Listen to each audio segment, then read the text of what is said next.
ఈరోజు తెలంగాణ సచివాలయంలో రాజీవ్ గాంధీ విగ్రహాన్ని ఏర్పాటు చేసి తెలంగాణ రాష్ట్ర ప్రజల ఆత్మగౌరవానికి కించపరిచినటువంటి రేవంత్ రెడ్డి తక్షణమే సీఎం పదవికి రాజీనామా చేసి తెలంగాణ ప్రజలు 4 కోట్ల ప్రజలకు క్షమాపణ చెప్పాలని డిమాండ్ చేస్తున్నాం.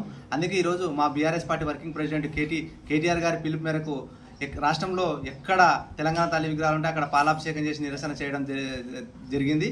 మరి అందులో భాగంగా అలంపూర్ నియోజకవర్గం ఐజ మండల కేంద్రంలో ఉన్నటువంటి తెలంగాణ తల్లి దగ్గర పాలాభిషేకం చేసి నిరసన తెలిపాం. మరి ఇంత దుర్మార్గంగా వ్యవహరించడం రేవంత్ రెడ్డి దీన్ని మానుకోవాలి. నీవు గులాంగిరి కోసం అంటే ఢిల్లీ భాషలకు గులాంగిరి చేయడం కోసం నీ మెప్పు కోసం ఇవాళ రాజీవ్ గాంధీని విగ్రహాన్ని తీసుకొచ్చి సచివాలయంలో నిలపడం ఏంది? అసలు రాజీవ్ గాంధీకి సచివాలయానికి సంబంధం ఏంది? తెలంగాణ రాష్ట్రానికి రాజీవ్ గాంధీకి సంబంధం ఏంది? అసలు రాజీవ్ గాంధీ యొక్క పాత్ర తెలంగాణ రాష్ట్ర ఏర్పాట్లు ఏమైనా ఉందా?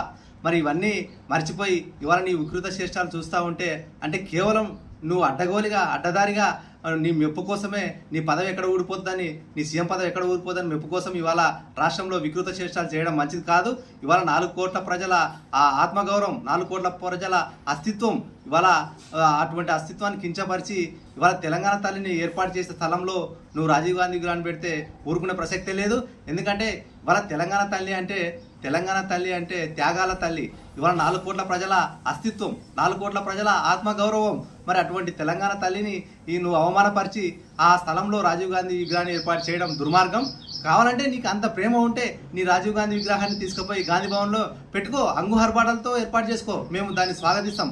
అంతేకాని ఇవాళ 4 కోట్ల ప్రజల అస్తిత్వం సంబంధించినటువంటి తెలంగాణ తల్లి విగ్రహాన్ని నువ్వు ఎందుకు సచివాలయాన్ని ఏర్పాటు చేయలేదు? ఇది తీవ్రంగా ఖండిస్తున్నాం. తెలంగాణ రాష్ట్ర ప్రజలు కూడా చూస్తూ ఉన్నారు.